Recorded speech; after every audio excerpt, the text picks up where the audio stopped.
Good morning, beautiful people of the center. You never know what you're going to get here.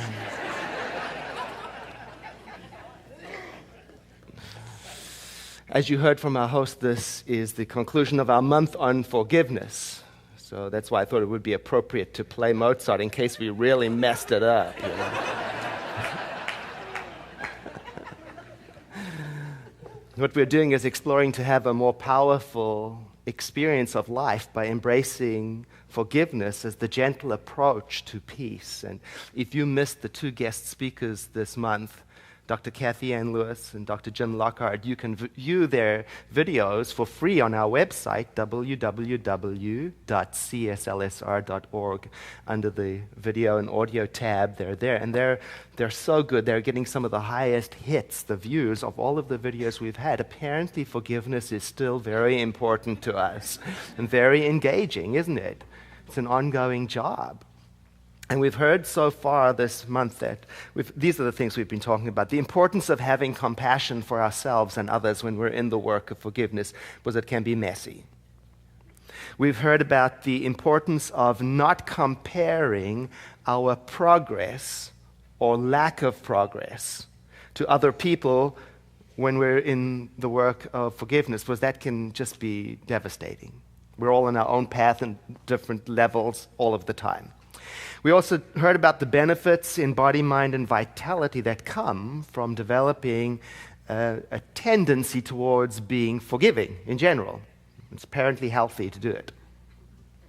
So today we're talking about how to remove obstacles to forgiveness. And I've been doing some reading online, and I found somebody that I got quite engaged with online, Susie Johnson, and she's a leading expert on overcoming infidelity and the unforgiveness that results in relationships as a result. And she's a coach, and she talks in a very forthright way about the importance of removing the obstacles to forgiveness in a relationship when infidelity takes place, particularly when you are the one seeking for forgiveness. And that's an angle we haven't looked at. How do you remove obstacles for forgiveness when you're the one seeking it? And she says, as long as the obstacles are in place, it's going to be very, very difficult for you to have deep, good, wonderful experience of relationship. So that can be about romantic relationship, but I see now it really relates to life. As long as the obstacles are in place, it becomes very difficult. And the thing is that when you and I begin to remove the obstacles, whatever work we do to begin to undo them, we are automatically contributing to the circumstances, the atmosphere, the conditions that allow our own forgiveness to happen. The forgiveness for ourselves, which is just as important as receiving the forgiveness from others. So it's the doing of the work that generates the right atmosphere. It's important to keep that in mind. So the first obstacle she mentions, that's one we've heard before and talked about, and it's the obstacle of trying to force forgiveness before its time is due. You know, instead of forcing forgiveness, she recommends inspiring it. It's a beautiful change in approach. It requires a change in attitude, and we would say that's a change in consciousness, and that's how we think about everything here. It all begins from inside. We nurture the consciousness that allows something to happen. Now, when she's talking about trying to force forgiveness to happen, she compares it to what it's like to try and kill a vampire. Because no matter what you do, it just keeps on getting up. And you can't seem to do anything to stop it from being what it is. It's a very graphic illustration, but I understand. And I think part of the reason why it's such a problem is because you can't force forgiveness before it's time. You can't make it be something that it's not. But the other part of it is just the nature of force is to be met with resistance. I think of it in terms of the quality of being, the difference of what it feels like to be forceful and what it feels like to be powerful. I think that's the change in consciousness that she's talking about.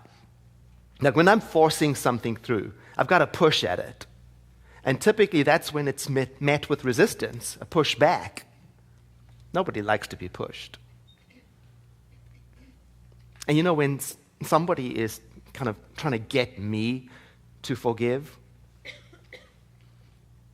the more insistent they are, the less likely I am to do it.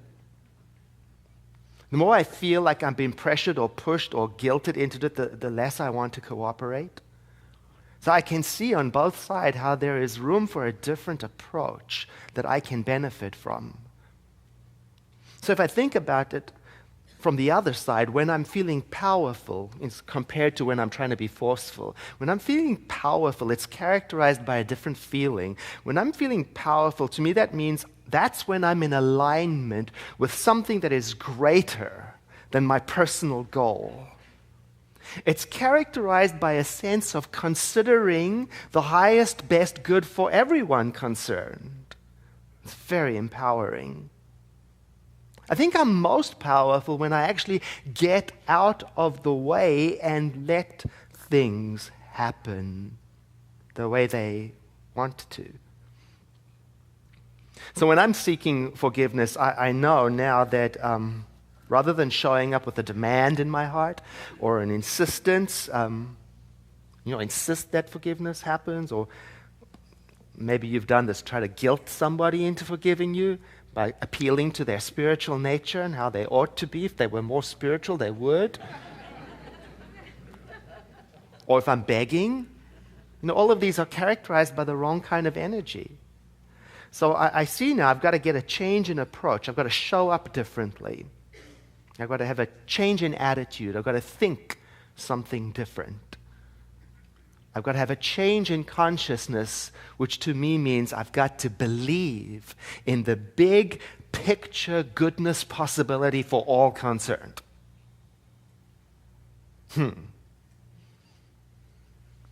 My cat Andrew, he remains the best teacher for me in this regard because he teaches me what the difference is between the two. He teaches me about how the wrong approach will never ever result in the right experience. He has taught me that I will consistently get nowhere with force. Because if I grab him and hold him because I want to be with him, I don't really have him. Right? Because the minute I loosen my grip, he's out. And then the next time it's harder to get him. And if I do grab him again, I manage to grab him, pounce upon him and grab him, I can hold him for only as long as I can maintain the force of holding. It is an appearance of compliance, but it is not compliance. It is an appearance of affection, but it isn't. See, I've learned from him that instead of force, I have to inspire him. I have to make the environment correct for him. I have to show zero threat of control or force. And I mean zero. And I have to make sure that he always has a clear visual sight towards an escape route at all times. And I have to make sure that I always have a treat.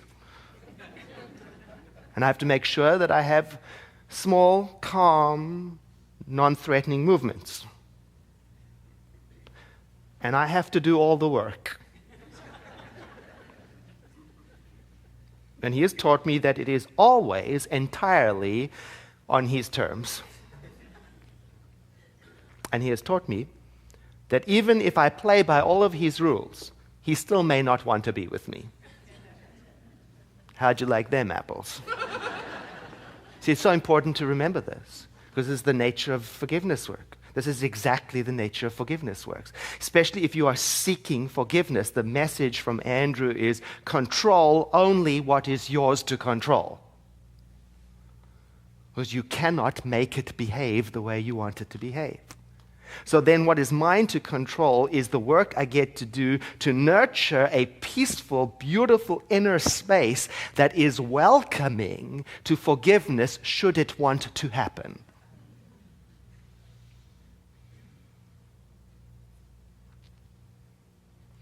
So it can show up on its own time, even though I may have a different schedule for it in mind.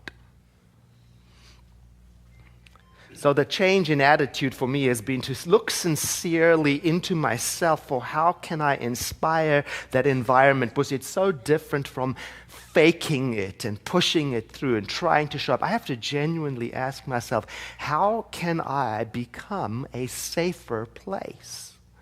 Me, in my thinking, in my acting, in my speaking. Here's what Susie has to say about it on her website.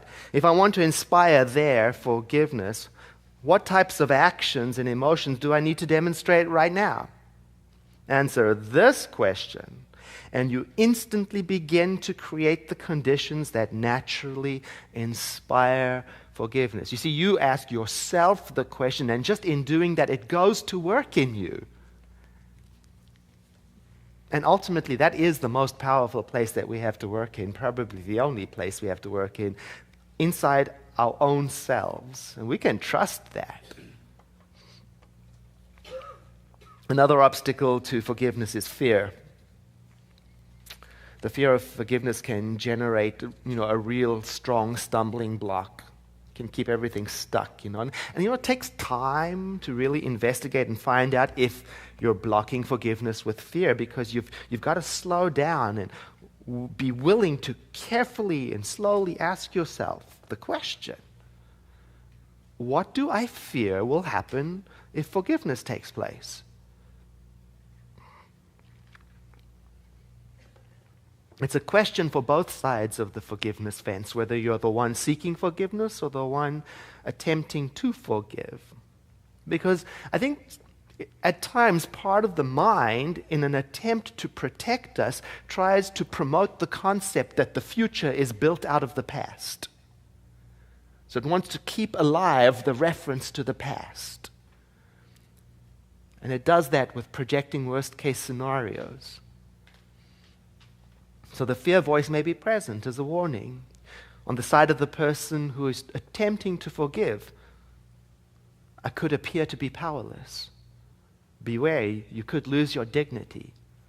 Beware, you might look stupid. Beware, you might be making a mistake. And you can feel it stuck. But it's the same on the other side of the fence for the person seeking forgiveness. The fear voice may be there in very, very similar tones saying, beware, you might appear to be powerless. Beware, you might appear to be foolish. And it can go even deeper. Beware, you might not actually deserve the forgiveness you might get. Beware, you could be doubted forever even if forgiveness is given. Beware, you'll never get that intimacy and trust back again, and everything remains stuck. See, the fear of forgiveness is an obstacle because the atmosphere that it generates in our head and heart, if only it would stay in our head and heart, but it doesn't. It leaks out and it communicates itself through everything we do, say, and think, and we feel each other. And that fear environment it's not friendly to forgiveness.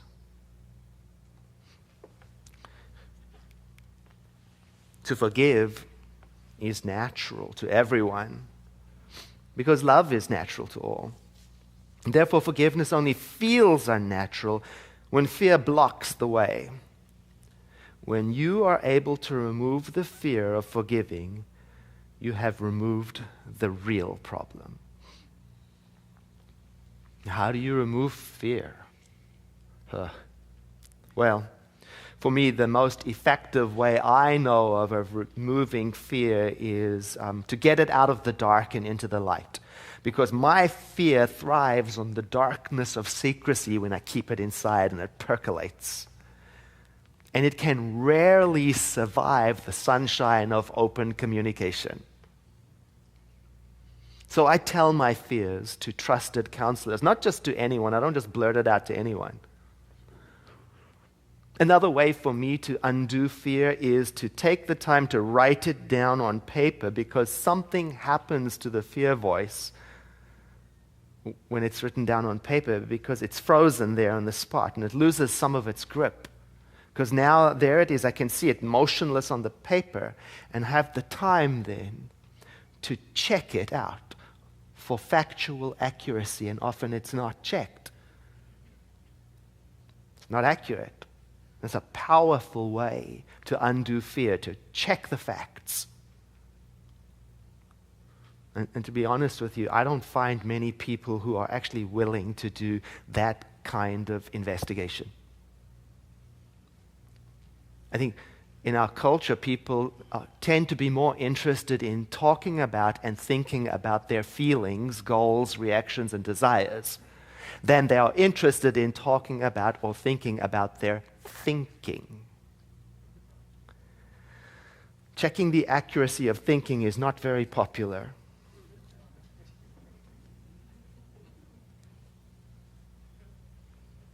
Another significant block to forgiveness is the problem of trust. Not having it anymore. Not knowing how to get it back again. Not believing that it can be recovered. Not wanting to risk it and the hurt that might come from it again. And unfortunately, this is very significant because trust is one of the most important things in every relationship of any kind. And it's got to be given fully with a complete understanding that there is no guarantee.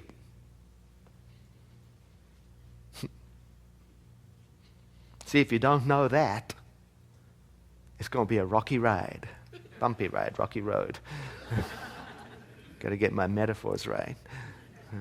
I was thinking about my childhood and how rocky that was. I gave my parents every single reason to never ever trust me. Is there anybody else like that?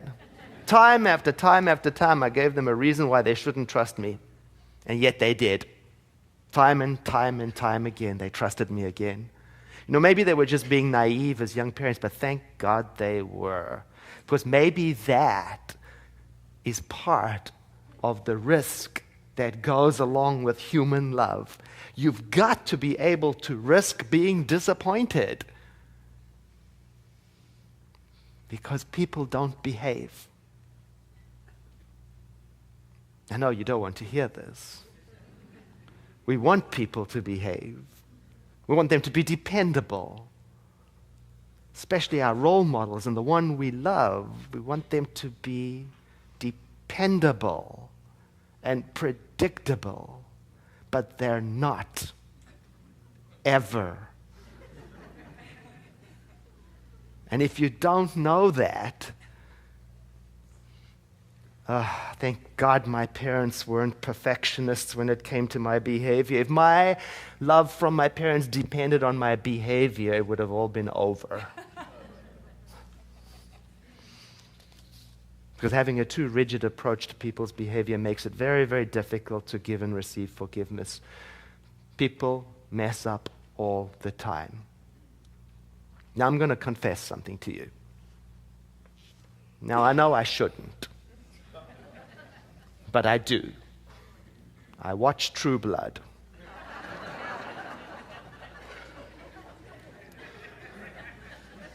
And season 7 just started.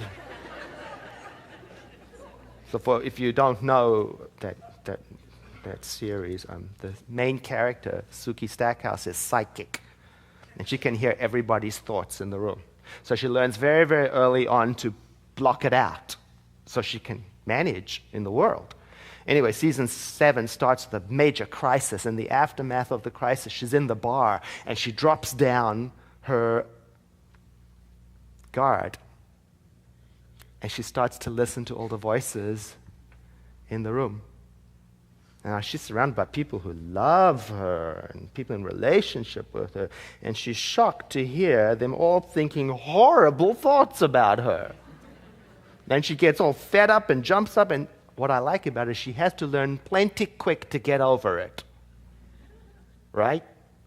Because if she has to eliminate everyone from her life because of the thoughts they think about her, there would be how many people left?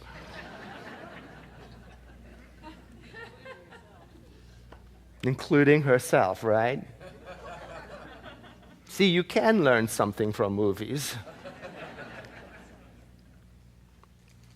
But there are some things that do contribute to and create trust. If you can approach it with a not too rigid point of view, for example, when a person's behavior, more often than not, when their outer expression, their behavior matches their inner expression, their words, their thoughts, and beliefs, when that happens over and over, that in time contributes to trust.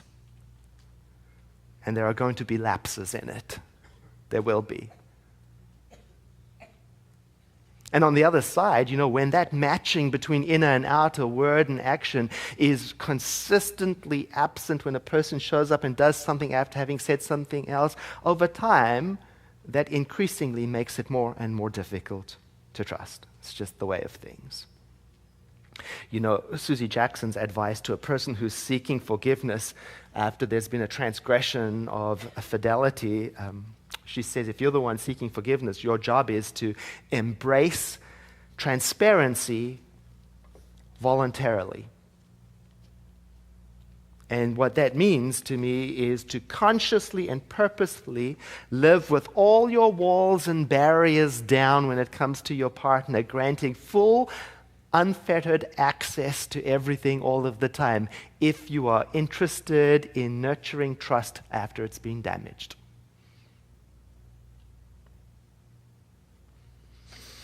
And she says the most important key to all of this, though, is you have to do it voluntarily.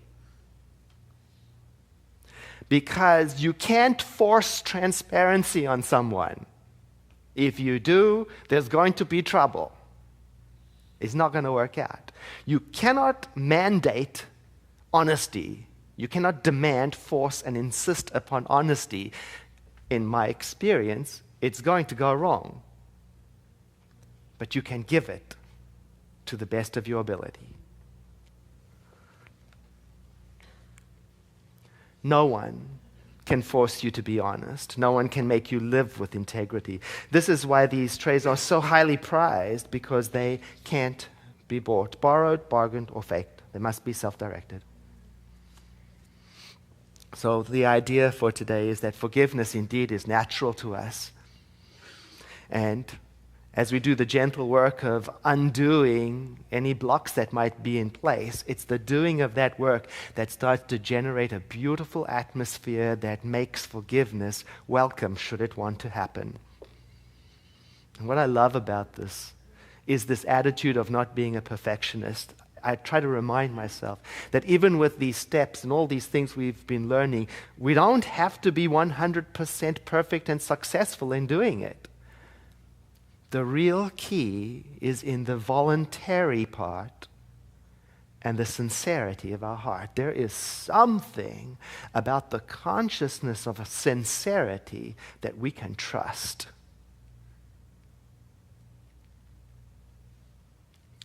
So I invite you to breathe in with me. And sighing, let your eyes close as we enter into a time of prayer to consider the nature of the thing itself.